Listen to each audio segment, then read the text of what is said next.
Hello students, आपका मेरे channel mathematics bye आज़ाद sir में स्वागत है। और आपने अभी तक मेरे चैनल को सब्सक्राइब नहीं किया तो चैनल को सब्सक्राइब कर लें, बेल आइकन को प्रेस कर लें।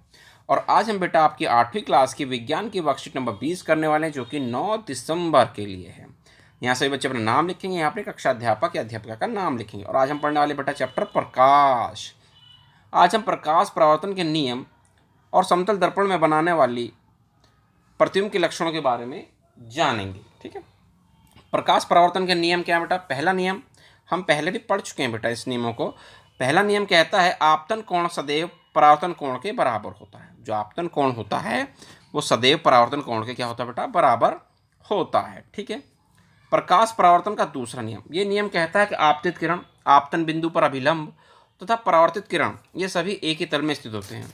आपतित किरण, परावर्तित किरण और आपतन बिंदु पर जो अभिलंब आ रहा है ये तीनों एक ही तल में मिल रहे हैं बेटा, एक तल पे स्थित होते हैं।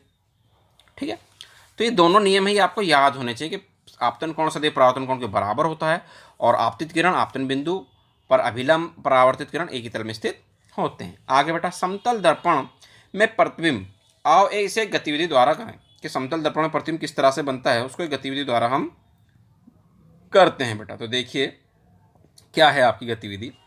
कहता समतल दर्पण पी क्यू, आपको दिखाई दे रहा होगा बेटा पी क्यू, ये आपका पी क्यू है, पी है, ये ऊपर आपका क्यू दिखाई दे रहा है। के सामने टॉर्च ओ रखें, टॉर्च आपको दिखाई दे रही है बेटा, नीचे से टॉर्च हमारी आ रही है। ठीक है, दिखाई दे रही है ना टॉर्च आपको, टॉर्च ओ रखें। दर्पण पर दो किरणें ओ ए और ओ सी आपतित हो रही हैं, आपको दिखाई दे रही होंगे बेटा, ओ ए और ओ सी दो किरणें आपतित हो रही हैं। अब दर्पण पी क्यू की सतह पर बिंदु ए और सी अभिलंब है, खींचे, ए और सी आपने अभिलंब खींच दिए। ठीक है, बिंदु ए से परावर्तित किरण ए बी और सी से परावर्तित किरण सी डी आपको दिखाई दे रही है। अब इन रेखाओं को पीछे की ओर बढ़ाइए, आगे तो बेटा मिल नहीं रही तो इनको पीछे की ओर बढ़ाया तो मैं लगा कि पीछे की ओर मिल जाएंगी, आभास हमने ऐसा किया कि मिल जाएंगी। ठीक है, सीढ़ी खींच दिया, पीछे की ओर बढ़ा दिया। अब ये रेखाएं आपस में मिलती हैं, पीछे बढ़ा दे मिली, यदि हाँ तो इसे बिंदु ओ से निरूपित किया, जहाँ मिल रही उसे क्या दिखा दिया बेटा? ओ दिखा दिया है। क्या किरणें, परावर्तित किरणें ई पर स्थित किसी दर्शक के नेत्र को बिंदु ओ पर प्रतीत होती हैं? हाँ जी, हमने देखा जो नेत्र है बेटा ये कहाँ मिलती हुई दिखाई दे रही हैं? ऊपर मिलती हुई दिखाई दे रही हैं। क्योंकि परिवर्तित किरणें वास्तव में ऊपर नहीं मिलती, वास्तव में तो नहीं मिल रही, हमने तो डेड डेस्क करके मिला है, आभास करा है, बल्कि मिलती हुई प्रतीत होती, मिल नहीं रही है, मिलती हुई प्रतीत होती। इसलिए हम इसको क्या कहते हैं बेटा? बिंदु ओ का आभासी प्रतिबिंब ओ पर बनता है। बड़े ओ का प्रतिबिंब क्या बनता है बेटा? ओ पर बनता है प्रतिबिंब। ठीक, आगे बेटा समतल दर्पण द्वारा बनने वाले प्रतिबिंब, समतल दर्पण द्वारा जो प्रतिबिंब बनते हैं उनके लक्षण हमें लिखने हैं बेटा। ठीक है, तो देखते हैं बेटा पहला लक्षण क्या कहता है इसका। कहता है प्रतिबिंब दर्पण के पीछे उतनी ही दूरी पर दिखाई देता है जितनी दूरी पर वस्तु पर दर्पण के सामने रखी होती है। दर्पण के पीछे उतनी दूरी पर ही यानी कि प्रतिबिंब बनता है जितनी दूरी पर दर्पण के सामने वस्तु रखी होगी। अगर 3 मीटर पर रखी है तो दर्पण के पीछे भी 3 मीटर पर ही बनेगा। अगर 10 मीटर पर रखी है आगे तो दर्पण के पीछे 10 मीटर पर ही बनेगा। दूसरा बेटा प्रतिबिंब सीधा और बिंब के आकार का बनता है। प्रतिबिंब कैसा बनता है? सीधा और बिंब के आकार का, वस्तु के आकार का। यानी प्रतिबिंब का पर्दे पर नहीं प्राप्त किया सकता है। प्रतिबिंब को, इस प्रतिबिंब जो बना हमारा समतल दर्पण द्वारा, इसको हम पर्दे पर प्राप्त नहीं कर सकते, इसलिए हम किसको क्या बोलते हैं? आभासी प्रतिबिंब कहते हैं, आभासी बनता है जी। ठीक है, आगे बेटा समतल दर्पण में वस्तु का दायां भाग प्रतिबिंब में बायां दिखाई देता है, जिसे पार्श्व व्युत्क्रमण कहते हैं। अगर समतल दर्पण हम देखते हैं तो वहाँ बायां हाथ जो होता है दायां दिखाई देगा, दायां भाग बायां दिखाई देता है, जिसे हम क्या कहते हैं? पार्श्व व्युत्क्रमण कहते हैं।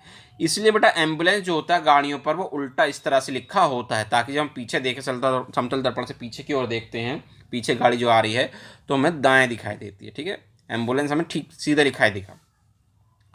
ठीक है, अब कहता है पहला प्रश्न, कहता समतल दर्पण द्वारा बनने वाले प्रतिबिंब के कोई 4 लक्षण लिखिए।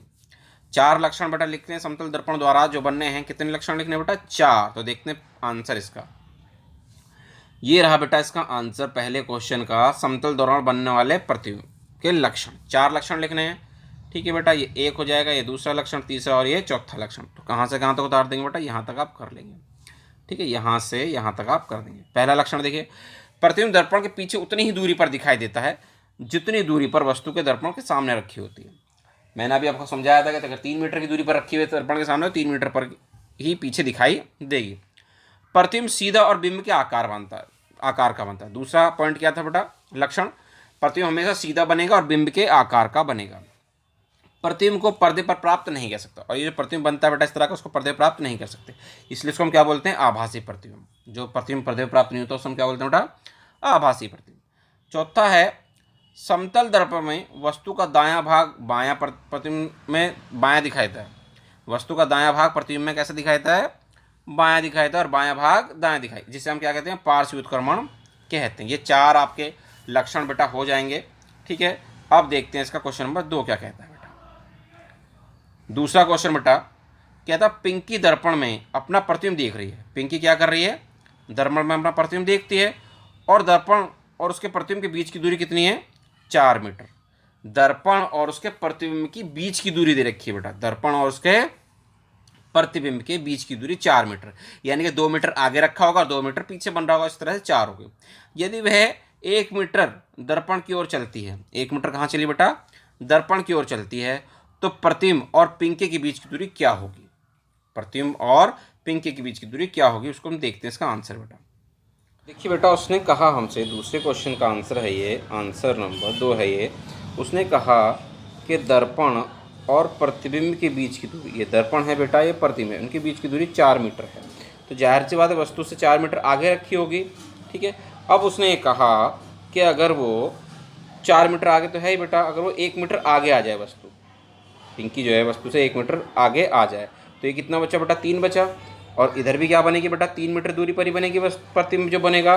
तो 3 और 3 यहाँ से यहाँ तक की दूरी कितनी होगी बेटा, दर्पण और प्रतिबिंब के बीच की दूरी कितनी रहेगी उसकी, 3 और 3 6 मीटर। तो आंसर इसका हो जाएगा बेटा 6 मीटर। कितना हो जाएगा बेटा आंसर, 6 मीटर। ठीक है बेटा, ये इसका आपका क्या होगा, आंसर होगा प्रश्न नंबर 2 का। अब देखते हैं क्वेश्चन नंबर 3 क्या कहता है बेटा, वो दूसरे का आंसर था। ठीक है, आगे कहता है, अंग्रेजी वर्णमाला के वो अक्षर लिखिए जिनके प्रतिबिंब बिल्कुल उन्हीं की तरह बनते हैं। अंग्रेजी वर्णमाला के वो अक्षर लिखने हैं जिनके प्रतिबिंब बिल्कुल उन्हीं की तरह बनते हैं, यानी कि उल्टे सीधे में कोई फर्क नहीं होता है। ठीक है, तो देखिए इसका आंसर क्या लिखेंगे हम, इसका तीसरे क्वेश्चन का आंसर है ये, आंसर है तीसरे क्वेश्चन का। तो किस किस का बेटा, ए का तो वैसे ही बनता है बिल्कुल दर्पण में, जैसा मर्जी रखो ए, और क्या होगा, बी का नहीं बनेगा, सी डी एच, एच का बेटा ऐसे ही बनेगा जैसा होता है ये, आई का भी ऐसे ही बनेगा। उसके बाद बेटा एम का, ओ का, टी, यू, वी, डब्ल्यू और एक्स, इन अल्फ़ाबेट के बेटा लेटर प्रतिबिंब में आपके वैसे ही दिखाई देते हैं जैसे है। ठीक है, आप जैसे देख रहे हैं कि ए तो ए ही दिखाई दे रहा है आपको, एम एम दिखाई दे रहा है आपको, बाकी बी यू एल सब बदल गए हैं आपके। ठीक है, तो इस तरह से आपका से ये वो लेटर हैं जो आपको वैसे जैसे हैं वैसे ही दिखाई देते हैं प्रतिबिंब में भी समतल दर्पण के। ठीक है, अब देखते हैं इसका क्वेश्चन नंबर 4 बेटा। तो चौथा क्वेश्चन है बेटा, रिक्त स्थान भरिए।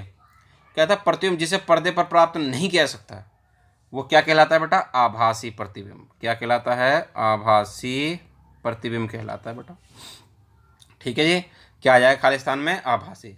समतल दर्पण में वस्तु का कौन सा बेटा, दायां भाग प्रतिबिंब का बायां दिखाई देता है। वस्तु का कौन सा भाग, दायां भाग प्रतिबिंब का बायां भाग दिखाई देता है। ठीक है, इस तरह से बेटा आपकी जो आज की वर्कशीट है वो पूरी हो गई। उम्मीद करते हैं आपको अच्छे समझ में आ गई होगी। वीडियो पसंद है तो वीडियो को लाइक करना, शेयर करना और कमेंट करना, और अभी तक आपने हमारे चैनल को सब्सक्राइब नहीं किया तो चैनल को सब्सक्राइब ज़रूर करना। मिलते हैं आपसे अगली वीडियो में।